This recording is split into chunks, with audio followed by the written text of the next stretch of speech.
Thank you, everyone, for coming to this discovery process. That's part of the Now What Global Gathering that's been going for the past 5 weeks and has one more week to go, and is also an initiative that is coming from the TRCC, the Thriving Resilient Communities Collaboratory, which Leslie Meehan founded in 2012, and that I've had the honor to help steward with her and many others since 2013.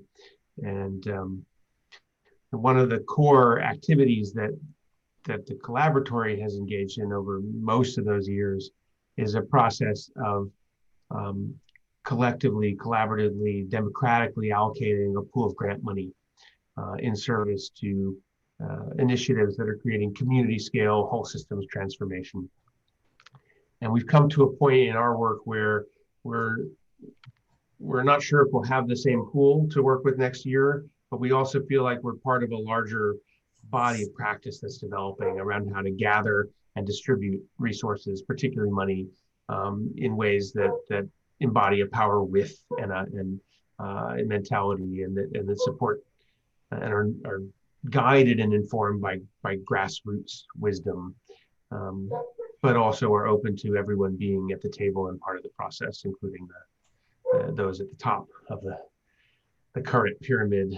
And so we're in the middle of an inquiry process, interviewing lots of different individuals, and in some cases, small groups of people around their experiences and their vision in this domain. And we're really excited today to be talking with members of the Threshold Funding Circle that Leslie established at the same time as the collaboratory. And has been a key funder of the collaboratory's work, but also of the pool of money that was collaboratively and democratically allocated in our annual funding cycle. And that whole experience, again, is the positive experience we have with that is part of why we're doing this inquiry, because we're imagining some kind of a process in the coming year where we get together with other groups that are doing that work of different kinds, or groups that are looking to support the capacity to do that work. For example, hold on, the dog is scratching to get in the door. Come on, Trevor. Yeah. Dogs and kids, that's part of the fun of these Zoom meetings. Yes. Right. Organizations that are supporting the capacity of networks and communities to do this work, such as Circle Forward that we're talking to in a few days, that are consultants on applying the principles of sociocracy in the context of networks. And so the thought is that we'll be engaging in some kind of a process next year that really supports a cohort to do this work better, to gather more money, to gather more wisdom around how to allocate that money, to improve the processes by which they do all of that.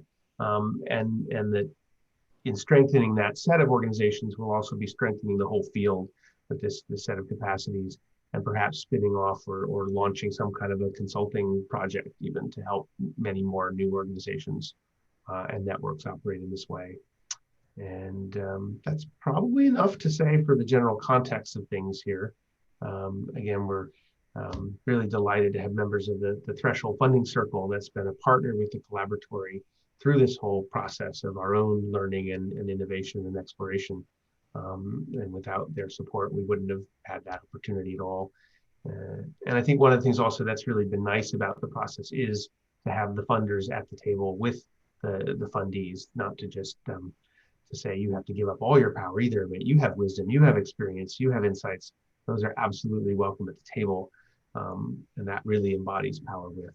So I think with that, we're good to go. I know what we'll do in terms of our process here. We have a kind of a formal interview structure with our 3 interviewees. So I'll be interviewing them, and Dunya's going to be running some things in the background. She's also part of our inquiry team, Leslie, Dunya, and I. And then we'll bring Dunya in to have a bit of a conversation, and I'll move from interviewer to conversant with the 3 women we're interviewing today, and then we'll open it up to the full call to bring in additional perspectives. And maybe given the number of people here, we might use some breakouts at that point. but we'll try to leave at least 20, 25, 30 minutes for that if we can. With that, I think I'll invite those of you who aren't among the 3 people being interviewed or me to maybe turn off your video, and we'll have a little bit of a panel, kind of experience, our fishbowl with the 4 of us talking to each other, and we'll go from there.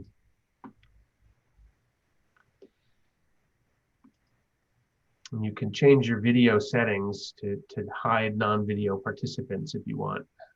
Dunya could also use Spotlight to make it that way.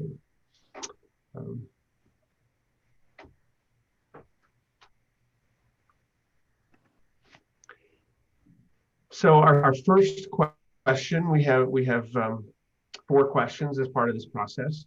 They kind of go from the past into the present into the future in their flow. And the first question is to hear a specific story. And I'm not sure with 3 of you exactly how it is. Maybe you've already coordinated. Linnea, we've lost your video. You can turn that back on, would be great. And I just want to welcome you too when we get Linnea's video back. And thank you again for doing this. Here she comes. Yeah, and so Jeff and Akiko and Lori, if you could turn yours off, that would be great. Or not, if you want to be on, it's fine. We're all good. We're all good, yeah. I like this. Now I'm just seeing the 3 of you and I don't have to worry about spotlighting and things. Yeah, well, thank you all for showing up today and for everything you've done over the years to support this work. It's been really a major highlight for me to be able to do it. So I'm really grateful for all that. And again, I guess I should introduce you as well, right? I'm sort of assuming we all know each other, but let me tell everyone who you're. If you don't know who these 3 amazing women are, Leslie Meehan is a leadership consultant and co-creator of Collaborative Notes, committed to community healing and transformation. She has over 25 years experience in strategic planning, intuitive process, systems architecture, management, and peer facilitation in business and nonprofits. She co-founded the Gaia Field Project and founded and co-stewards the TRCC. As I mentioned, she's a mom, an artist, a healer, a traveler, serious chocoholic. I can testify to that. And lives with her husband, Roger Sanford, in the Redwood Forest Mountains between Silicon Valley and the Pacific Ocean. Linnea Lombard. Also, I think we have 3 PhDs here. Yes, all 3 of these women are PhDs. Linnea is a transformational psychologist, interfaith minister, wilderness guide, community weaver, social artist, and strategic philanthropist. She offered a wide range of consciousness and spiritual work through co-funding Temenos Associates, All Seasons Chalice Church, and a 4-year mystery school. She's a co-founder and current board chair of New Stories, illuminating and disseminating new stories and practices for a life-affirming future. And when not writing or speaking, Linnea engages with small collaborative teams to strengthen, support, and synergize the burgeoning New Stories movement through convening, hosting, and facilitating social change workshops and gatherings. She lives with her husband, Rick Payne, in the land of fairies on either side, and fairies maybe, on either side of the Salish Sea, Whidbey Island and Cortez Island, BC. And Mary Emney, also PhD, has been active in community service her whole life. She spent years with the American Friends Service Committee of Quakers, overseeing in Tanzania, Vietnam, and Paris with Thich Nhat Hanh. She was on the founding boards of Habitat for Humanity International, as well as San Antonio and Amarillo, Texas. While raising 3 children, she managed the family ranch and founded the Wildcat Bluff Nature Center in Amarillo. And while enjoying her grandchildren during her 70s, she completed her education doctorate, co-founded a cooperative hospital laundry as part of transforming an abandoned hospital, and serves on the board of the Democracy Collaborative.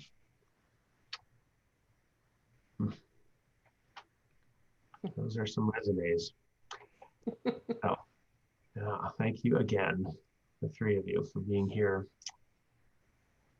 So a story, we're looking for a specific short story of success, of something that really went well, and to just tell us some of the details about that. I'm going to see if I can set this up. Tina, we've got people here just listening into the interview with their video off. So I'll jump in on that one.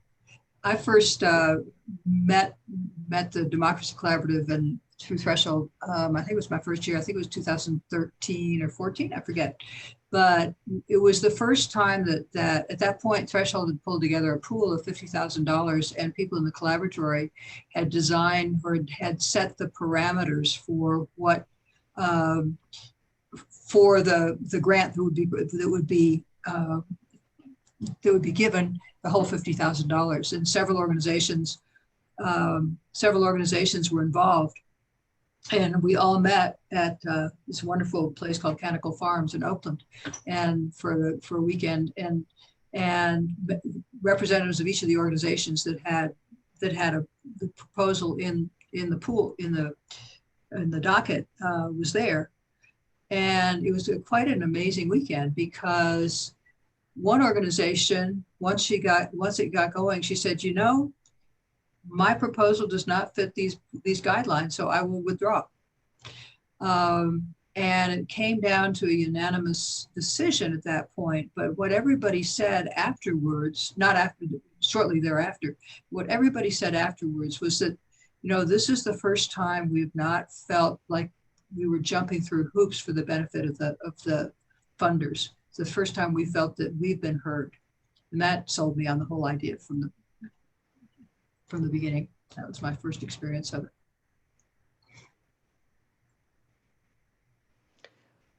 Linnea, do you want to, this is the story that came to mind for me too.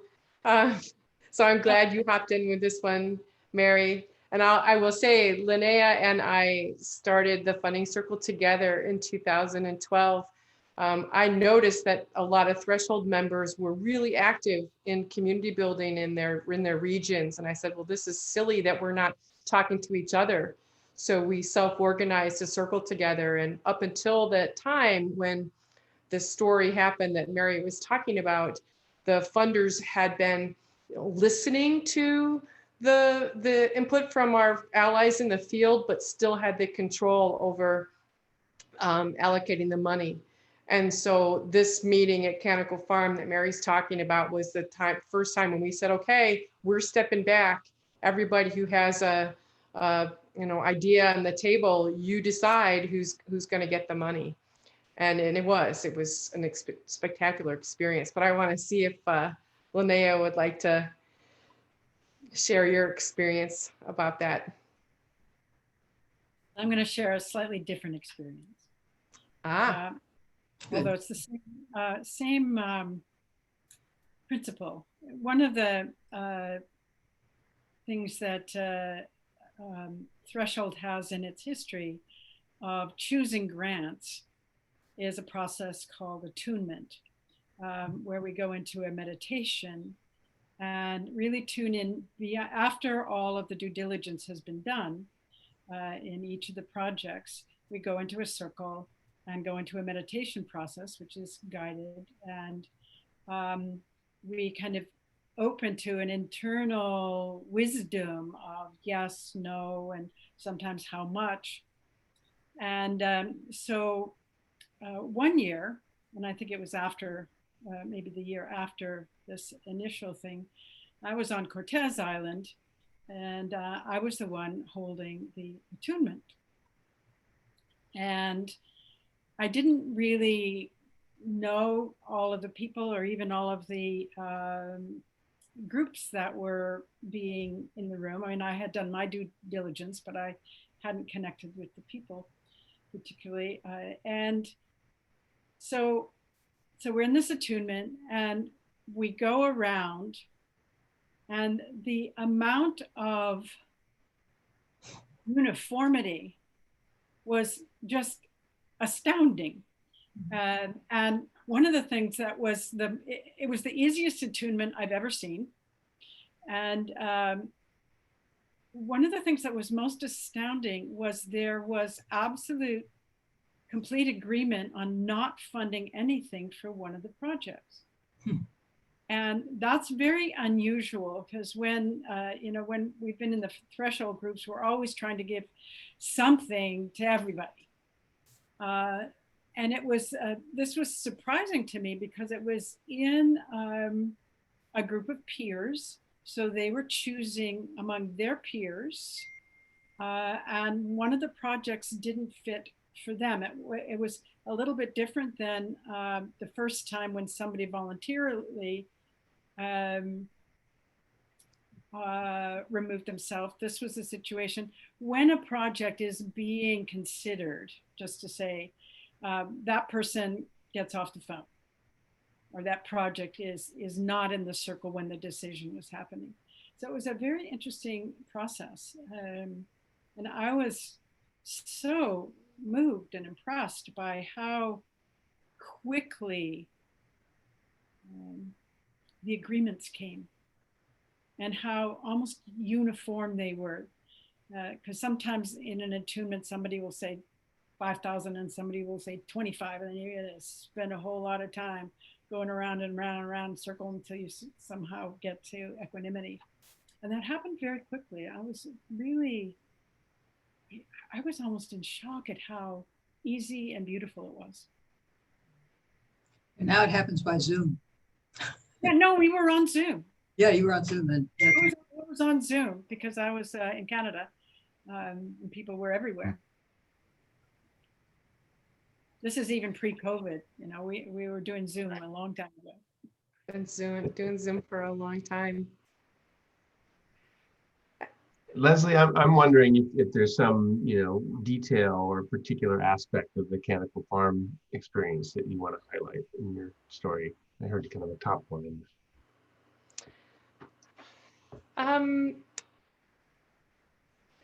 this.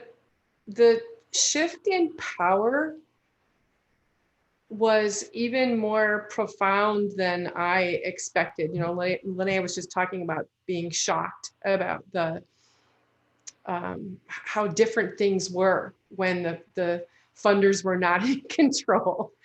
And as for myself as a funder, I was surprised to find that I was uncomfortable giving up my vote because I had been, fine with that until it actually happened.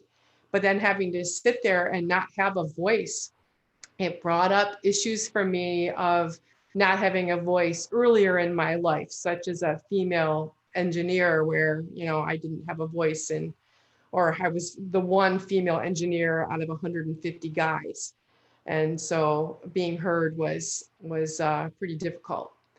And I felt like that again. But what was different this time was that I could speak up in the council and say, hey, this is what I'm feeling. And just working through the emotions about it, the edginess about it, I ended up realizing that, no, I still had a voice. I was voluntarily offering it to people who haven't had one before.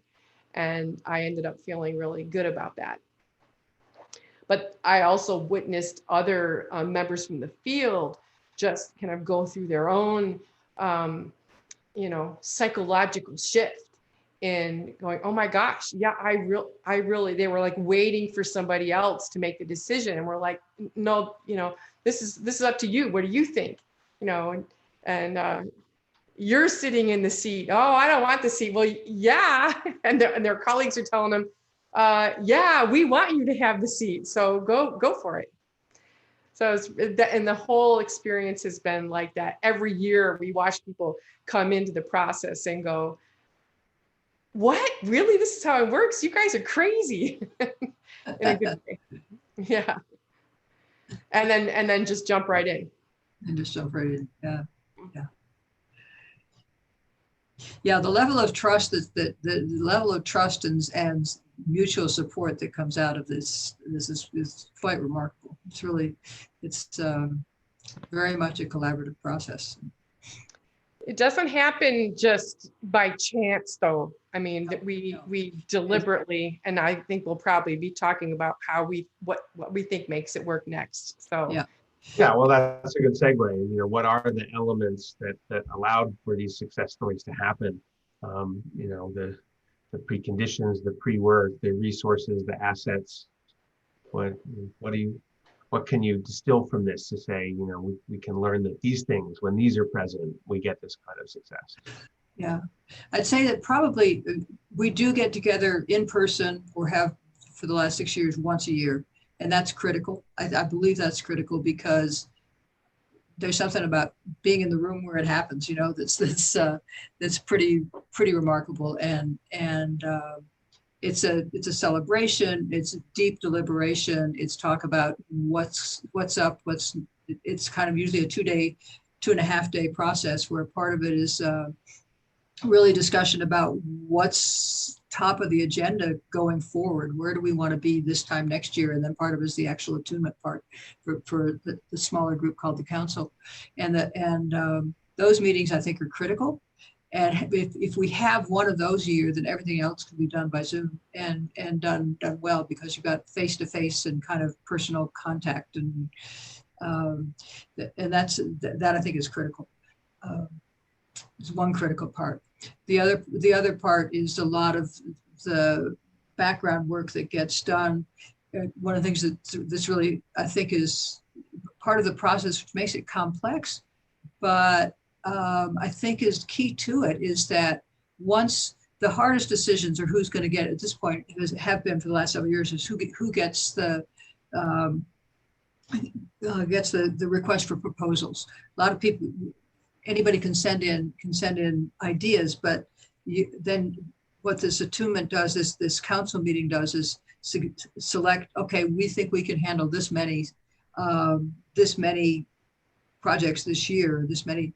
So we're going to cut it down from, like last year was 20 to 13, I think, or 14. And making those are difficult decisions, but all the way through there's coaching between peers, really about how to improve your thing, how to bring it back another time, or help in other ways to help people improve their skills at writing grants. Because for many people, this is the first grant that they get from there's a number of organizations. It's the first grant that they've gotten. And that in itself has leveraged other grants for them. But also the process of knowing if of feedback that we give between the time the proposals come in and the attunement is also, I think, a major part of what we do. It helps build the community as well. I might go back in time a little bit. I think the first thing we did was to invite the leaders of the groups in the Bay Area, particularly, who are already doing some kind of resilience work, or we were really working with the meme of thriving communities at that time, to meet each other. And that was a little difficult. Everyone was in their own little silo, even if they were doing very similar work. And a lot of those first meetings were really about building relationship between the organizations. So, and we were encouraging them over time to create grant proposals collectively, so that 2 or 3 organizations would come together to create kind of a more nuanced and more inclusive kind of project. But it was, everybody was a little bit in their kind of Lone Ranger mode. We're doing the best work. And that broke down through both being at Leslie's house and having fantastic food, and cooking together and eating together, but also a lot of work from people like Bob Stilger, who's my partner at New Stories, and Gretchen Kramp, and people who came and worked with the group specifically, not about grants at all, just about getting to know each other and respecting each other and respecting each other's work. And then starting to move toward, and Mary sort of mentioned this, kind of a higher goal. What does the whole funding want to accomplish in a year? So it's not so specific to this organization or that organization, as a larger vision. that people began to work toward and for, which allow them to know whether theirs was appropriate or not, or adding to the whole. Yeah, and the beauty of that part too, Linnea, is that as people get a whole vision and they can see, oh, this is the part that I can do really well, and oh, you do this part really well, and so it really became.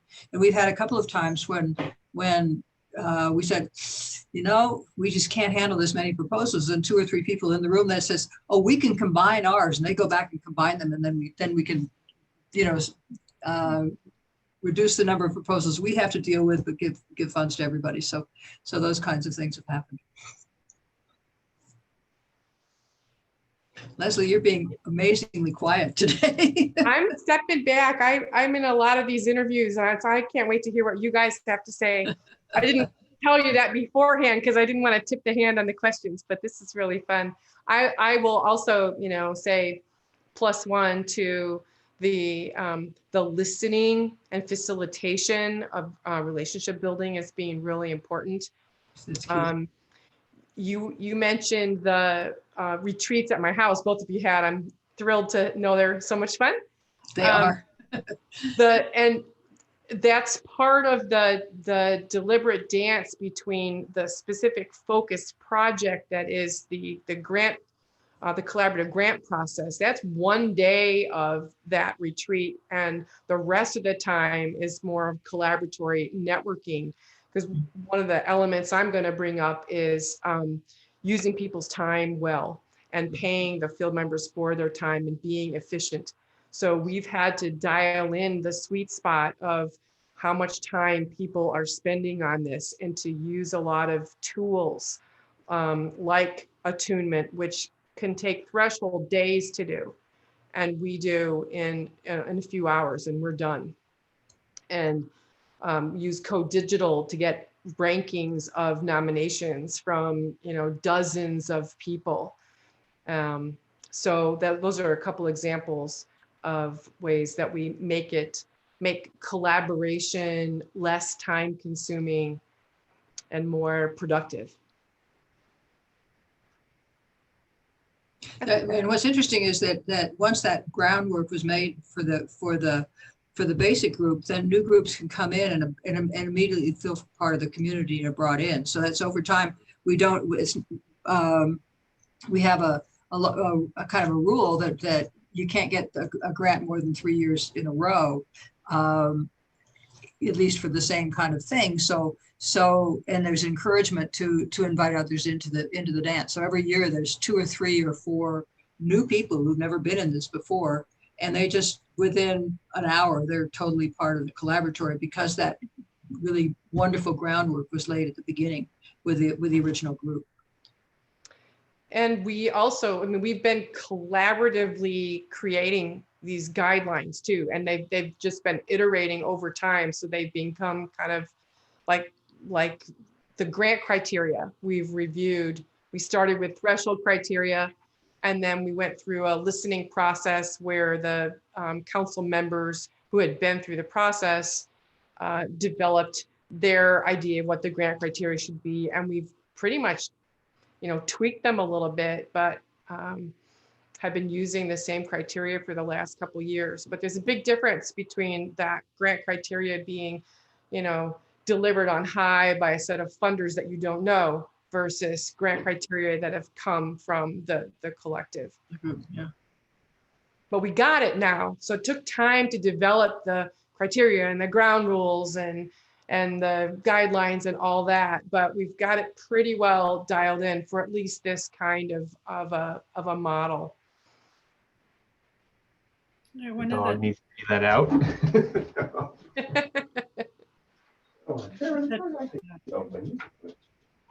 One of the times So unprofessional. Sorry, Linnea, go ahead. Chat. One of the times I remember, it's actually one of the most beautiful times. This wasn't at Leslie's. It was at Bioneers. And we had rented a house. One of the new stories projects, the Story Dome was in the house, and a bunch of the TRCC people were in the house, and we're this great house in San Rafael. And I don't know, it was a really big group. There had to have been at least 20 people there.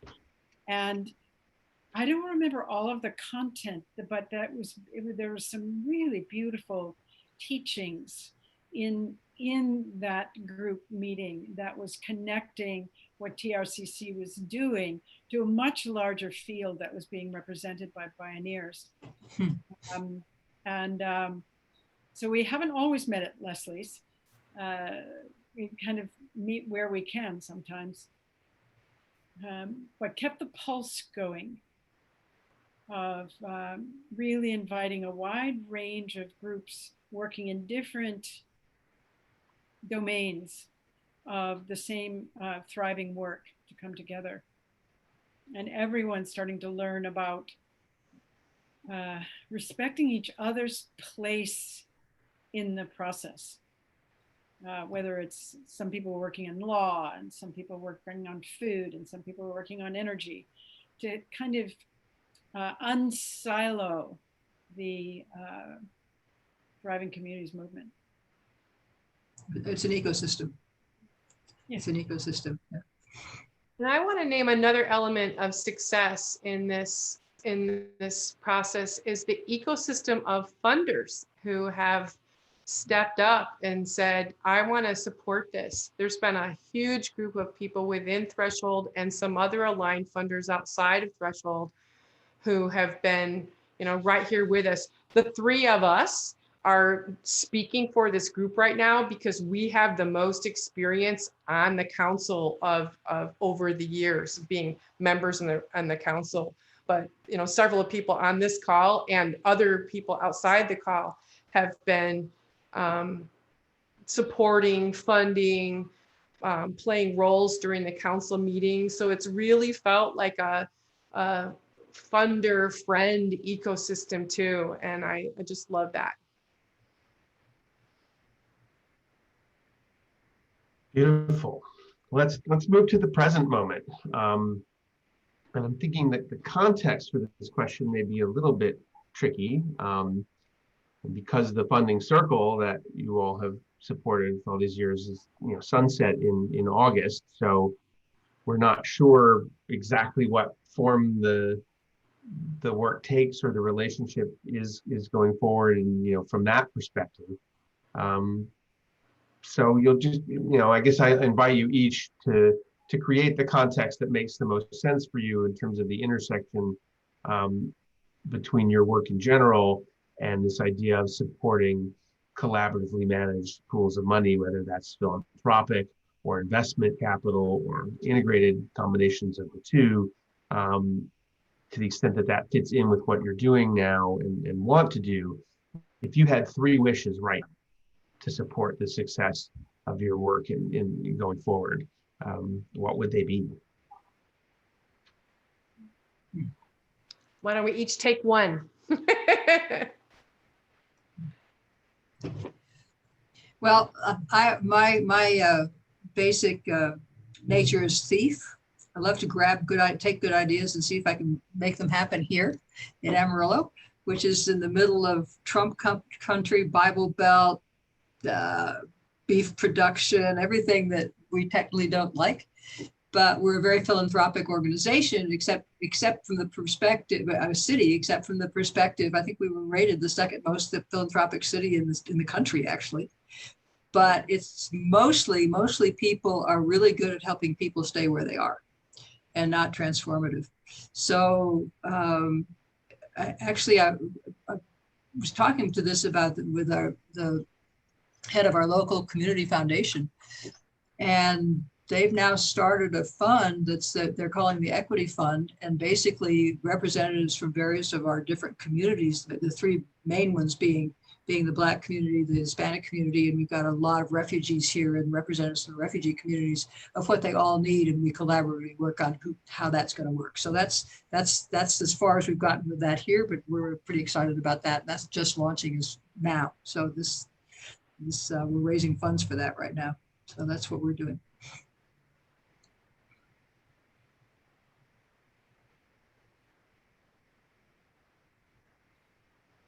I guess if I had a wish, well, I sort of had two wishes, but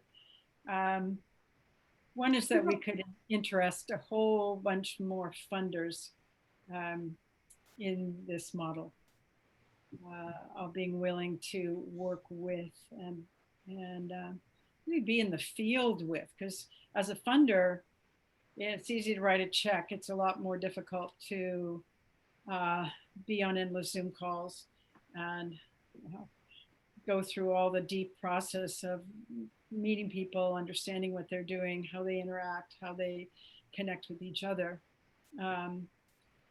So I guess my deepest wish is that the model that we've worked with would be taken up in other domains, not just Thriving Community, but wherever there are groups of funders working with groups of fundees, to have that be more and more collaborative.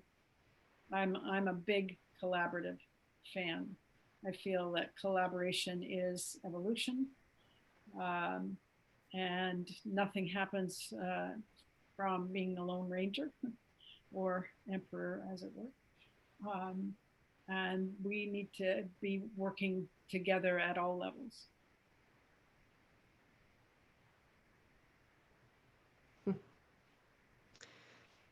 And as usual, I'm going to echo and thumbs up both of what you've said. For me, that looks like having more funders adopting this model, especially in the regions where we live, because I consider regions to be the tipping point for global resilience, because they're the middle ground between local and global, big enough that you have the capacity to shift systems that are affecting how people live.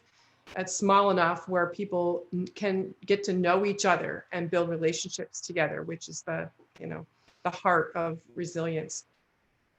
So I know Linnea works, we're in her region, and Mary's just talked about working in hers, and I want to step up my resilience work in the Bay Area, the San Francisco Bay Area. So using the model more, getting more funding at a national scale and the regional scale. And my particular special twist is I think it's really important to not just be thinking within philanthropy, but thinking about resilience funding across the public and the private and the people sectors. So we have government and business and nonprofit funding all together, because that's what's going to take to build the communities that we all want to live in. And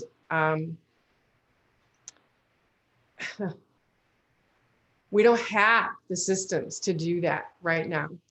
And we need both the funding mechanisms that are blended integrated capital like that, and we need the places to build the relationships to manage them well on behalf of their communities. So, and I think this model does both of those. And it's one of many models that do. And I'm excited about working with more people who are trying to do that in more places. That's my wish. All right. Well, I want you to imagine your wishes have come true or are well on their way to coming true a year from now. So it's the end of 2021. See if you can put yourself into that place in the future where that is happening. And part of the reason it's happening is because one way or another, you've participated in some kind of a cohort of people looking to move all of this work forward together. This is the lab that we're imagining designing, looking for information to design in this process here. But it's happened now. You're in the future. This lab has taken place, and you've been a part of it. Organizations you're connected to have been a part of it, and somehow as a result of that, these wishes are coming true. So just sit with that for a second and just place yourself into that reality. We'll take a minute and just some silence for that while you meditate, and then I want you to answer from that future place what happened, and describe it a bit, but in the past tense, like it's already happened, this is real, it's taken place, and what has happened. So put yourself into that moment of future success, these wishes coming true, and think about what you want to tell us about what took place over the past year to get to that moment.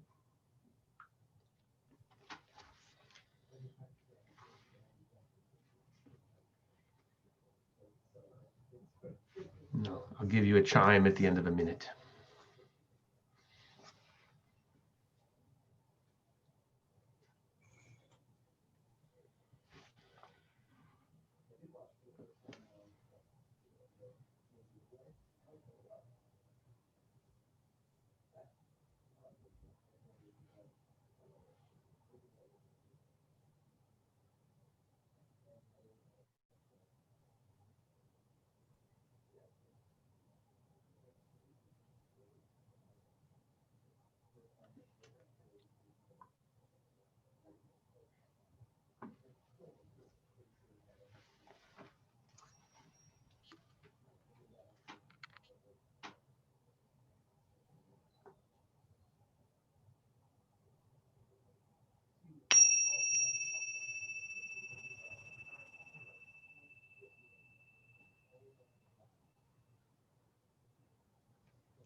So what happened? What did you do? Who did you do it with?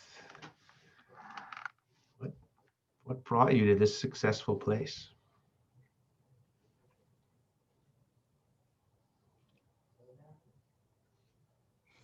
We were able to get broadband in every neighborhood, all over the city, and in the process,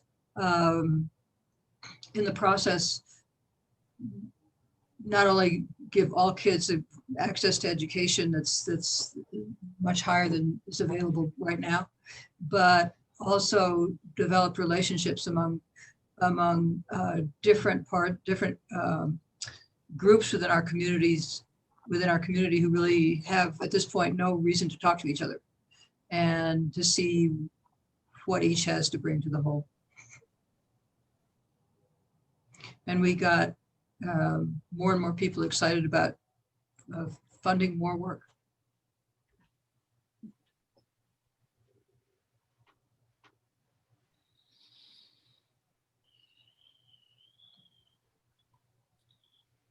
I'm not sure what to do with my vision. It was like, whoa. I had two pieces that came in. One was I'm part of another group of funders called Omega Funders that are made up of both individual funders, but many program officers of larger foundations looking to fund across resilience. And I think we're moving more into the regeneration mode or meme. And that awareness of moving out of silos that we've been working on for years became much more global. So that was one place. The other place, I went very local to our community foundation, which I have helped fund a little bit. I have a much bigger fund in my I don't know, my will. So if I die, they'll get more. And I was thinking, well, what if I took the more now and put it in and started working with them on their board or as an advisor to get more of the community involved in where it goes. We have a very, on Whidbey Island, we have a very caring community and a bunch of, as a friend of mine says, middle-aged women who have been very active in starting community things like Hearts and Hammers, where one day a year, you know, several hundred volunteers get together and go around to different houses and properties on the island and help people out, whether it's clearing their garage or building a porch or all kinds of things. So there's a lot of that on the island. But I was seeing a way in which I could be more a part of that. Which feels a little big, really? I don't have enough to do already. I know.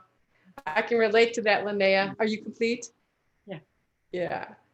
I actually used to be the president of our local community foundation years ago, and it is very time consuming, and I had to let it go in order to start doing more regional and national kind of resilience work. And I too am being drawn back to, I mean, I know everybody, right? And I'm really involved in our road, but I want to be able to at least play a role in helping to bring these models and really cool programs into that I know about into my local community and into Silicon Valley.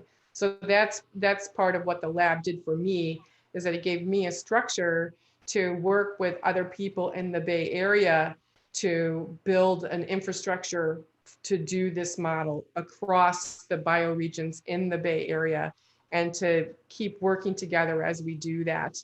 So in working groups or pods. And I also got to work with Linnea and Mary and hopefully other people on this call and beyond who are inspired to do the same thing in their regions where they live, so we can be more of a cheerleading and support team for each other and comparing notes about what works and what doesn't. And in the process, we raise a lot more money to channel to this transformative work where we live. Just to add to that,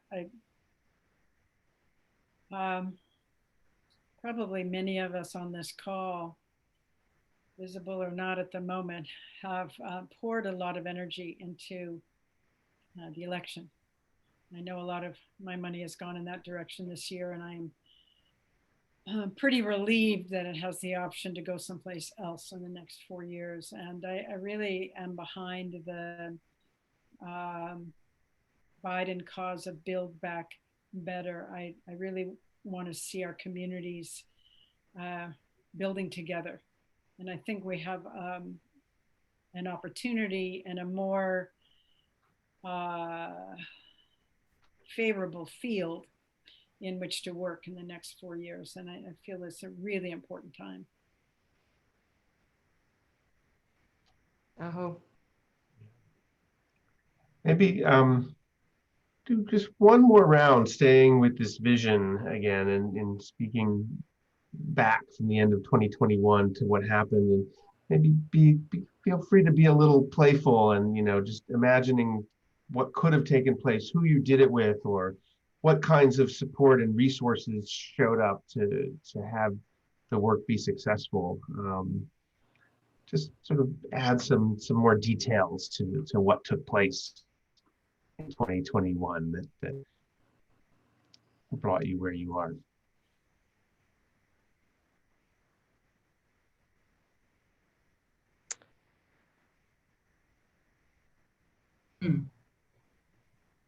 Well, I got to know, with this equity committee, I know quite well because we've been working together on other projects for 3 years.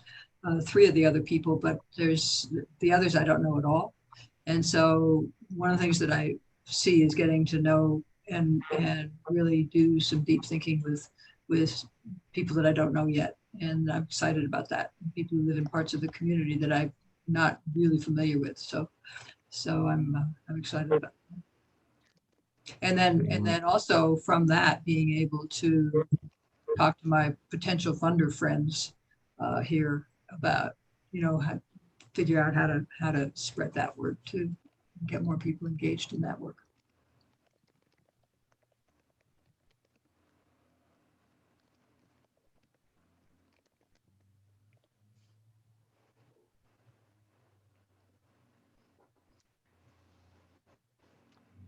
And we don't have to force this, but if anything else is coming, just again, letting your imagination play a bit with what might have happened.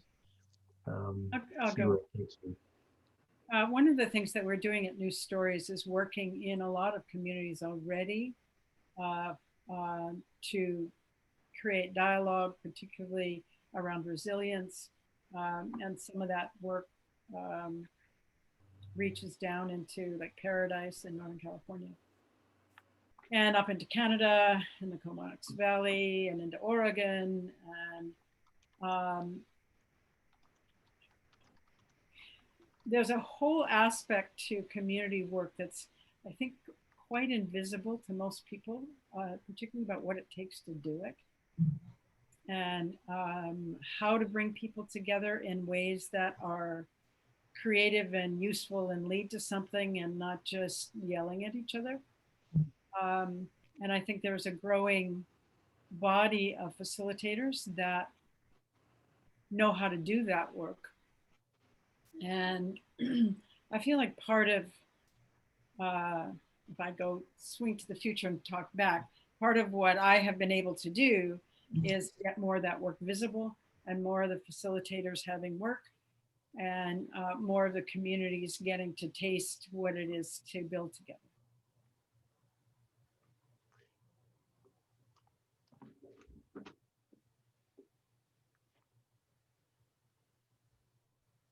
Your turn, Leslie. Oh, I just, when I think about really juicing this up, I mean, there's a lot of ideas I've been dreaming of for a long time, like hosting classes for broader audiences and having focus groups working on, wild ideas together. And the idea that popped in was, to find champions for different programs or ideas where we could have artists or celebrities or, Greta or involved. I mean, we already have a lot of people who are pretty famous in the movement, but to find some voices that are fun for us. Nice. All right. Well, thank you all. We could have gone on much more with all of this, I know. And I want to bring in Dunya and offer a couple of thoughts myself, just briefly, and then engage with the larger group that's been listening in here. And there's a question about how to get involved and what that could look like. Maybe at the very end, we'll touch on that, and certainly if you put your email in and say you want to know more, we can follow up that way. But we'll have, I think, some dialogue in small groups and split the three of you up among them, perhaps, to let people share a bit about what came up for them. But Dunya, do you want to rejoin us here? And I'm curious if you have any brief reflections or responses, what came up for you, what you noticed.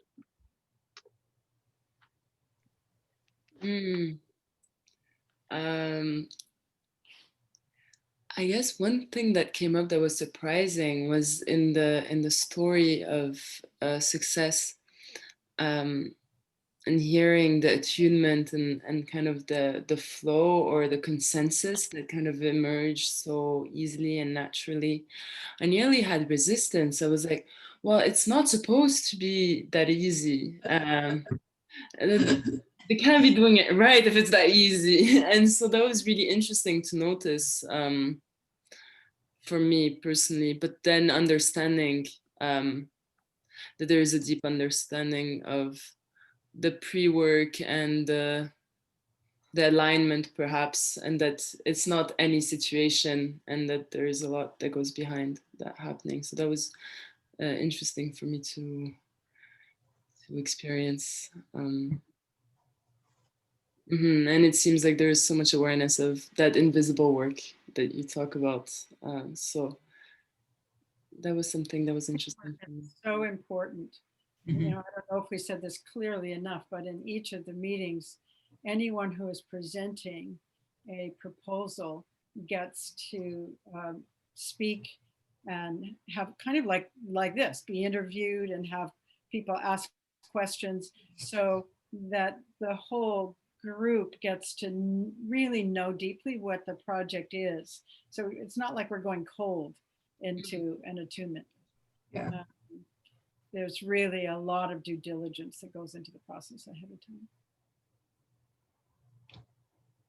I was struck in your story, Linnea, and in Mary's story, one of the most powerful things was groups not getting funded.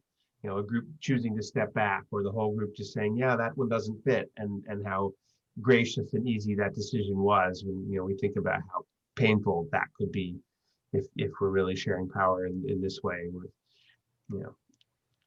If it wasn't clear to everyone listening, right, in this council process, it's probably a little different with what you were describing, Linnea, but in the TRC council, the groups that stand to receive the money have representatives on that council. So you're not just a group of peers deciding for other folks whose proposals get funded. You're deciding among yourselves whether yours gets funded or not. And you recuse yourself from your own attunement, but it's this really high level of sort of shared commitment and decision making for the group. I was thinking also, Linnea, about your vision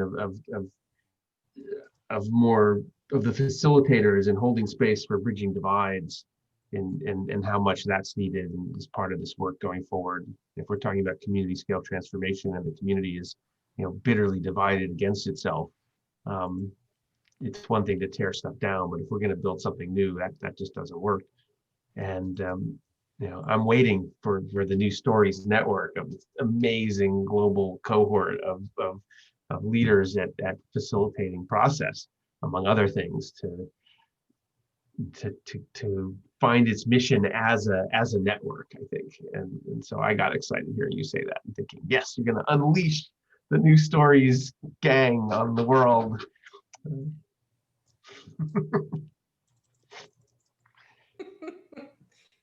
Is it possible for us to see everybody else now and have them ask questions? And yeah, so please do turn your video on, and I mean, given that we have a little over 20 minutes, and I want to say a little bit at the end to wrap things up, I'm actually inclined to say we go into 3 or 4 breakouts to give people a chance to at least speak more with one of you, and I could take the 4th one. I know a lot about this process too, if that makes sense to everybody. If we stay in one circle, we could ask a few questions and hear back from you. That's also certainly possible. But I'm thinking people might want to speak as well as just ask and continue listening. Maybe we can do kind of a both and have shorter breakouts and then come back to have like at least 10 minutes left together. Yeah, why don't we do that? We'll do 10-minute breakout and 10 minutes back together. That's And maybe one of the things okay. So let me go ahead and set those up, and maybe Dunya, while I'm doing that, you want to think of a question for the groups? Well, I had a question that had come up for me that I wanted to ask, so perhaps that could be part of it. And if other people have questions about, I heard a lot around attracting more funders and having more funders join this way of collaboratively deciding how the money, how money is allocated and used. How does that happen? How do we attract more funders? Or because there needs to be a willingness. So is there a willingness already there and not knowing of the opportunity? So just perhaps that's an interesting, for me, I got curious about that.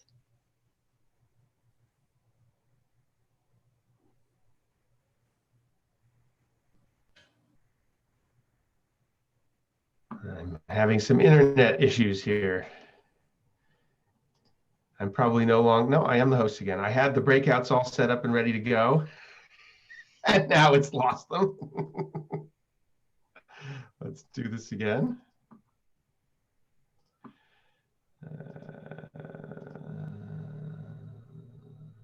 We get to see each other all for another minute or so.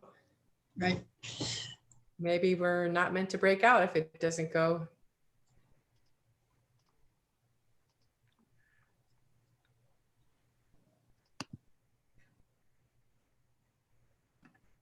Oh, there we go. Okay. And Leslie. I think we're good. We got 2 groups of 3 and 2 groups of 4. We'll go for 10 minutes. You'll get a 1-minute warning. All right, we'll see you back in 10, and just yeah, ask. You'll have one of the interviewers or me in your room, and we'll just see where we go. Give you a chance to reflect more intimately.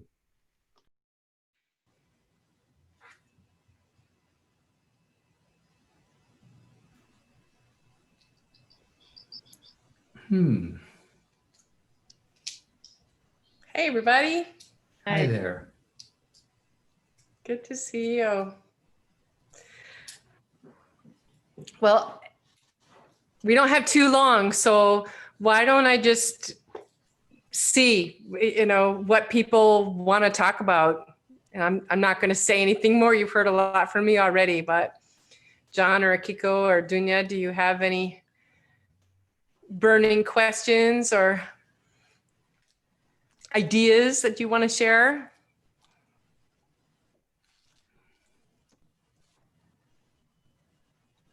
I have a lot that I could explore with you, but I don't think we could do it in 10 minutes.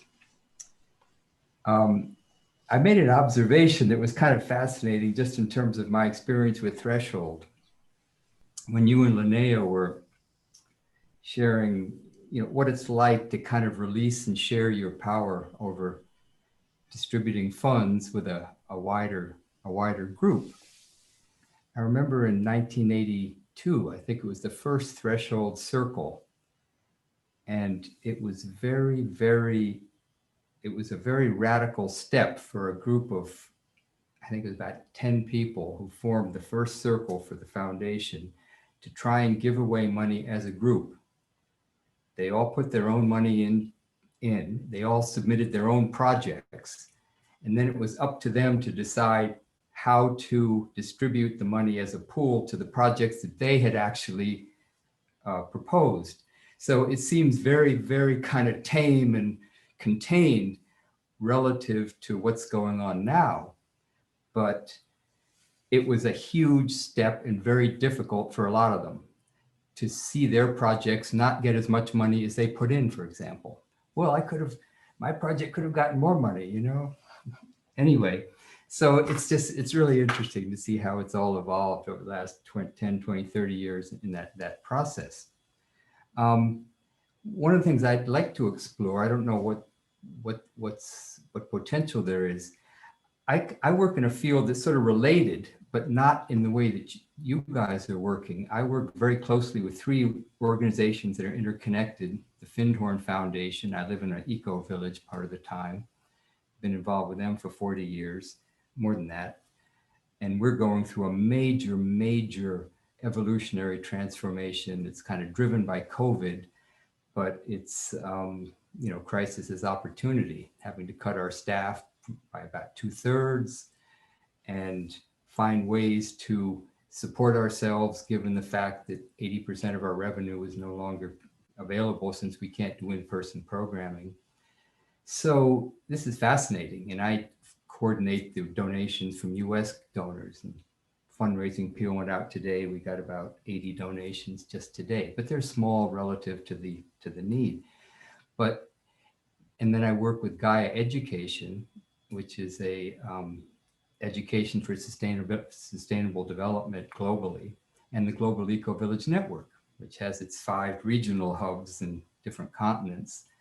So these 3 organizations all work together in different ways, and they're all going through transformations, and they're all about driving resilient communities and regenerative culture.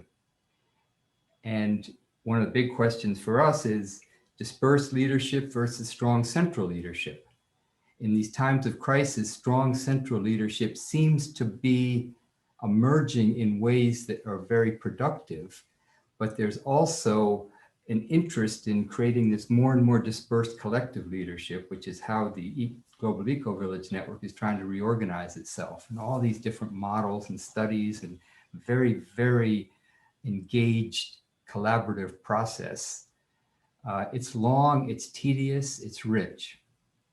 It takes a lot of patience, and there's a lot of differences of opinion, but it's working.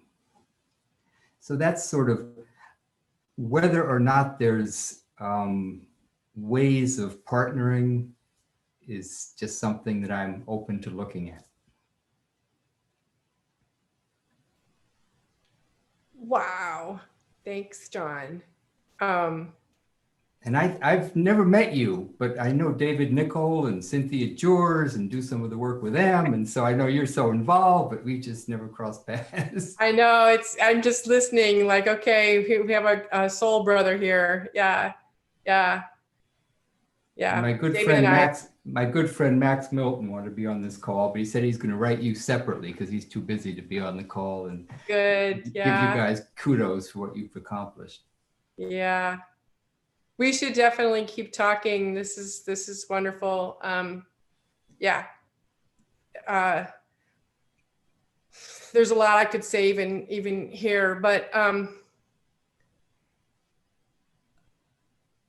let me just say that one of the intentions for this lab for this year is to be an attractor for people who are working, with networks that we're not connected with directly yet, just to have a light touch so that there's a structure where we can have these conversations and figure out what the synergy is. And, is there some support that would be helpful for you with things that you're trying to figure out right now that other people have figured out already, just in terms of learning about frameworks and models and ideas and programs. We know some of the groups that we are talking to are interested in practicing moving money together, and they haven't done it before. And having been through, I know what you're saying about the difficulty in giving up power. That's why I told that story. There's really a lot of I'm going to say attachment many times, and thinking, oh well, if I have these resources, I could just give them to the groups that I care about, and my groups are getting less when I'm doing this collectively. And it's a shift to be willing to do that.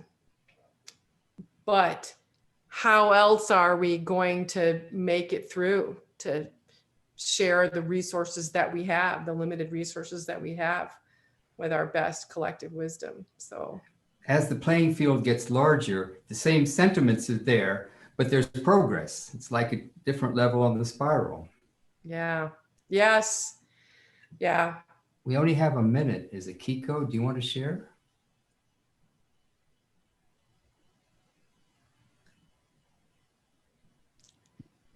Kiko, you're muted. Sorry, I just said I'm very happy to just listen and learn. Thank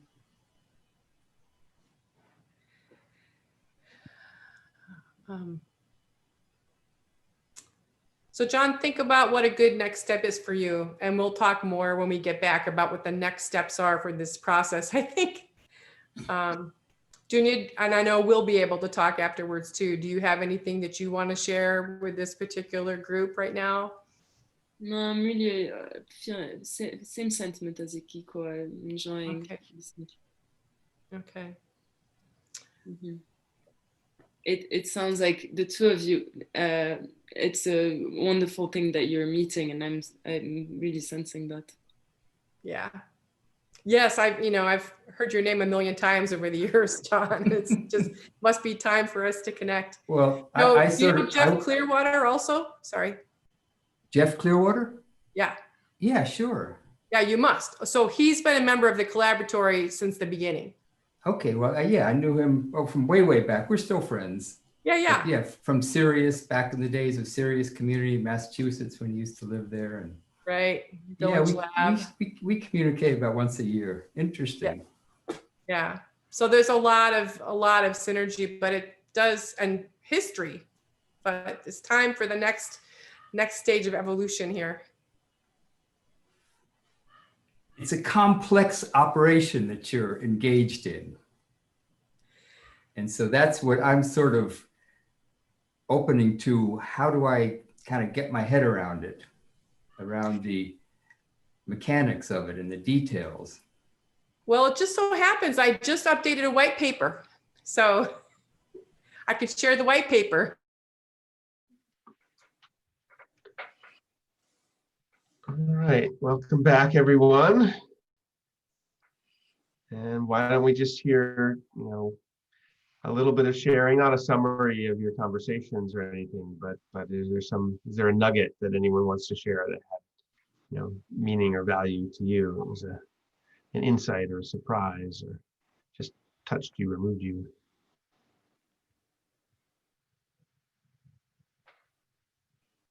Well, I'll say something because this came up in our small group. And I stand to be corrected, but as I remember the first time that we did this funding in the event that both Leslie and Mary talked about, we did it with paper.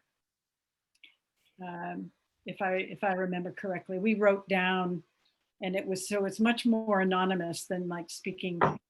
It's changed over the time as there's been much more trust, and the council was formed. But that first time, we were all pretty scared about the process and whether it would work. And it worked really well, but we were it was the first step. Yeah. And it wasn't unanimous, Mary, actually. It was a very close vote between the top two, that was hard too. We all consented to the outcome and we're okay with it, but. And that was a point at which we were specifically trying to go for a large grant, at least one large grant, and the rest were small grants. It's so hard because one of the things that happens, at least is at Threshold, is that you're making decisions for projects before you know how much money you have. Yeah. So that you put out a call and maybe 20 people or 20 groups come in, and then you can't raise enough money. One of the things that happened in Threshold, when we started, there were 3 funding circles and we were one of them. And then it went up to, there was a point where it was 9 with the same number of people putting into the pot. So, and we were actually the longest. We have just now sunsetted, but we were the longest running funding circle, I think, in the history of Threshold. Yeah, the Threshold. Yeah. You're on me. Other brief reflections?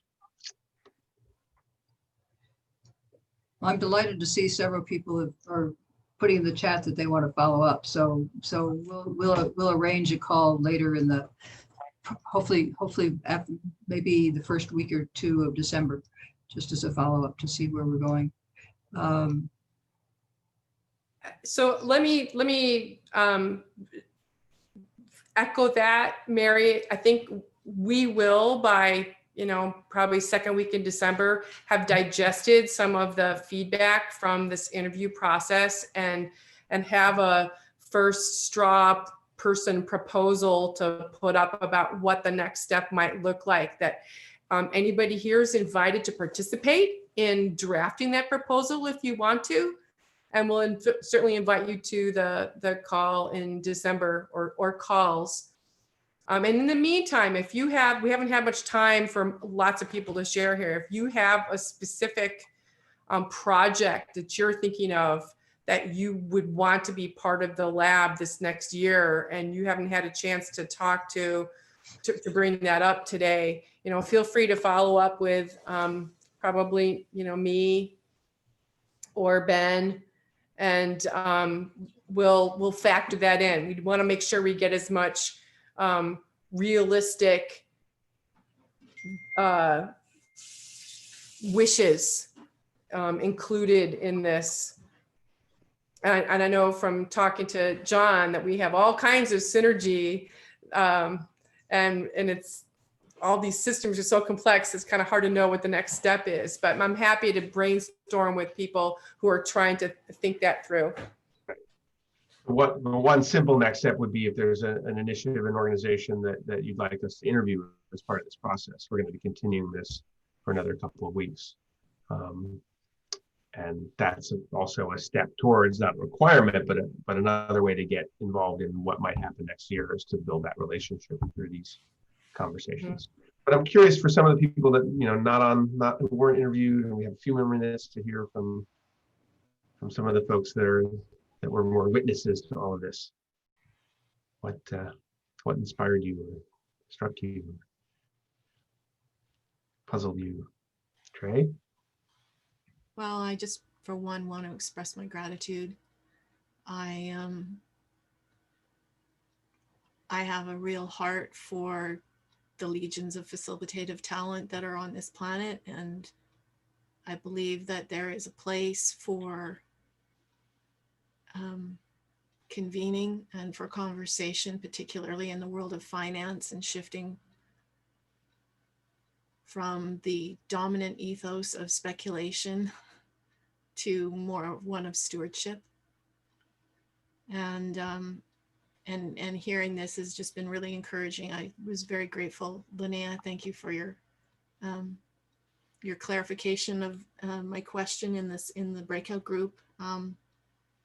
To me, it's always encouraging to hear about funders not just preaching collaboration from their donees, but or their beneficiaries, but more from a place of truly engaging in a more power with structure, and that's what I'm hearing here, and that is it seems like the people that I'm getting connected with are more and more coming from that space, and I'm really excited to hear what the next iteration is going to look like. And so Ben and Leslie and is it Dunya? Well, and Mary, and like all of you, thank you so much for being a part of this and for putting this call on. It's very encouraging to me. Thank you. Thanks, Trey.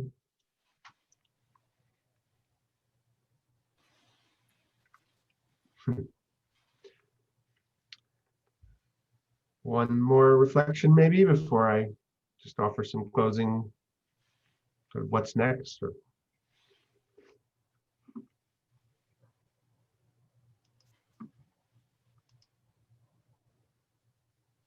I'll ask one other just quick question. Is the project like nationwide, international, or locally focused? It's not international yet. What we hope it will be going forward. Right. And this is a conversation we have. We have national organizations, we have regional organizations, we have local organizations working. Most of them are on the West Coast or in New England. We have this wonderful group in Kentucky that we just adore. And we've had a few others in various places, but mostly to date, it's been the Bay Area, Salish Sea area, and New England have been the primary ones. But we're trying to figure out how to spread it, and whether to try to spread the model as a regional thing, or some combination of regional work, and then some organizations are national and transnational that are part of this group. So how to do that, we're figuring it out. And we're considering, for the lab, we're considering actually having this be global in scope. Not TRCC's work and this council in partnership with Threshold Local. is the national focus. But for this next iteration, we're very much open to going beyond that, especially connecting the North and the South.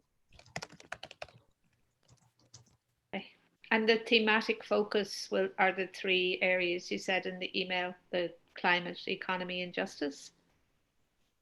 Pretty much. That's our kind of shorthand for a whole systems approach. Those are the kind of the leading buzzwords. Okay, great. Yeah. I think another thing that's unclear still that part of this process is about is seeing where is this practice of, that is, as much as anything, we're looking to develop the practice at whatever it's pointed at. And so there might be groups that have a much more narrow focus, or that might be looking at, particular issues that aren't on that list per se. But to the extent they're broadly aligned with the kinds of systemic transformation we care about, if we're supporting them in gathering and moving money in collaborative and democratic ways, that fits. It's the practice and changing, if we change the structure of how money moves, that's a systemic leverage point all by itself, right?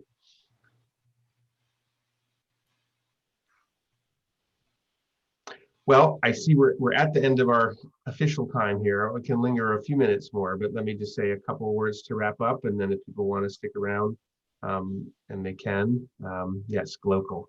That would be great.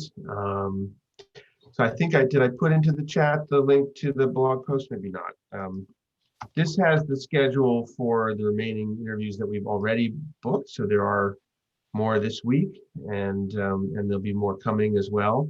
But we have 3 more in the next 3 days.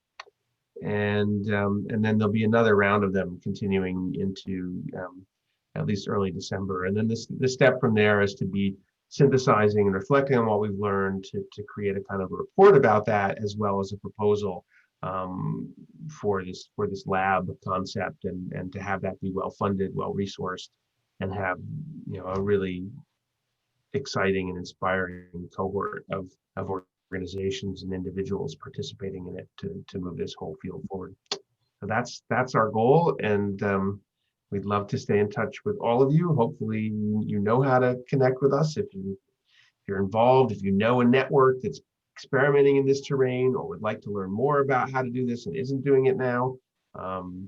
That's the kind of thing we're looking to learn more about, as well as success stories.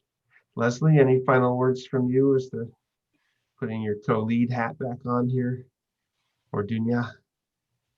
Just gratitude for being here, and just hang in there. We're doing this listening process. This is what it takes to really listen to the field. And when we last did this kind of inquiry in 2014, it was a key catalyst for what led to creating this collaborative council in the first place. So we're listening for what's being called for right now in terms of moving forward. So, and already it's just been very inspiring, and it was great to have everyone with us today. Thanks.